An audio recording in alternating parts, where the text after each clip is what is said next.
Bugun afsonchilarlik bo'yicha O'rta Osiyo bo'yicha afsonchilarlik musobaqasini, ya'ni qushlar konkursi o'tkazilishi boshlanish arafasida.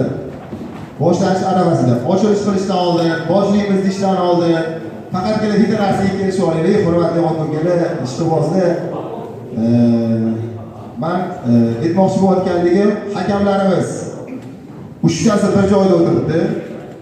Sababi uchtasi bir joyda o'tirsa sababi bizda zal kichkina, uchalov yo'q iloji yo'q. Bittasini bu yoqqa, bittasini bu yoqqa qo'yish yo'q iloji yo'q. Sababi qushga xalaqit beradi. Ba'zi odamlar qichiydi, o'tirib qiladi, qo'lini bo'lib qush to'xtatadi. Unda ham gap eshitamiz. Unda ham ko'rganmiz, bu masalani ham ko'rganmiz. Yana bitta masala turibdi bu yoqda, hurmatli aka-ukalar. Uchta hakamimiz boshqaradi. Ikkita yordamchi hakamlar bor, pastda o'tirishadi ular. Ya'ni tayyorlanayotgan hakamlar. Yana kimda kim? Men Ro'shan klub hakamlari bilan birga chiqib, hakamlik qila olaman. Meni hisobim to'g'ri keladi shu odamlar bilan. Deydigan oramizda ishqiboz bo'lsa ustol qo'yamiz. Muammo yo'q. Agar bizlardagi hakamlardan kimdir norozi bo'ladigan bo'lsa, men ochilmasdan oldin aytamiz, shu yerda hal qilamiz. Shu yerda chiqib ketgandan keyin hal qilamiz. Sababi bu O'rta Osiyo bo'yicha o'tgan konkurs bo'lsa, hamma ishqiboz, hamma muxlis 7 oy, 8 oy, 1 yil, 1,5 yil qushini boqib shu yerga olib kelyapti-da. Bizani hakamlarimiz ham bunning ham ustida o'tirgan deb baholashadi uni. Sababi bularga ham kerak emas, har xil ortiqcha narsa.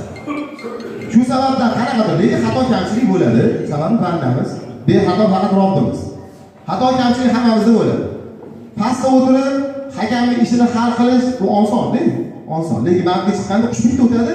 Bo'ldi, uni yo'q yaxshi o'tdi, yo'q yomon o'tdi, yo'q uni karinasi yaxshi, yo'q uni sifatsizligini bilib olish juda ham qiyin. O'tirgan odam his qila oladi, uni.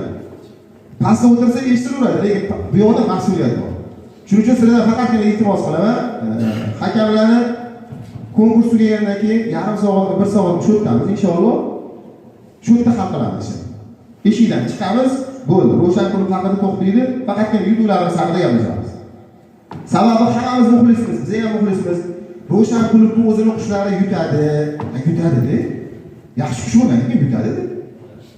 To'g'ri aytamiz. Qushni sayraversa yutadi, sayramasa yutmaydi-ku birinchidan. Ikkinchidan Ro'shan klub bolalarini o'zi qush qo'yadi-da, u xo'roz ozmas-ku, bu it ozmas-ku, kanareyka ozmas-ku.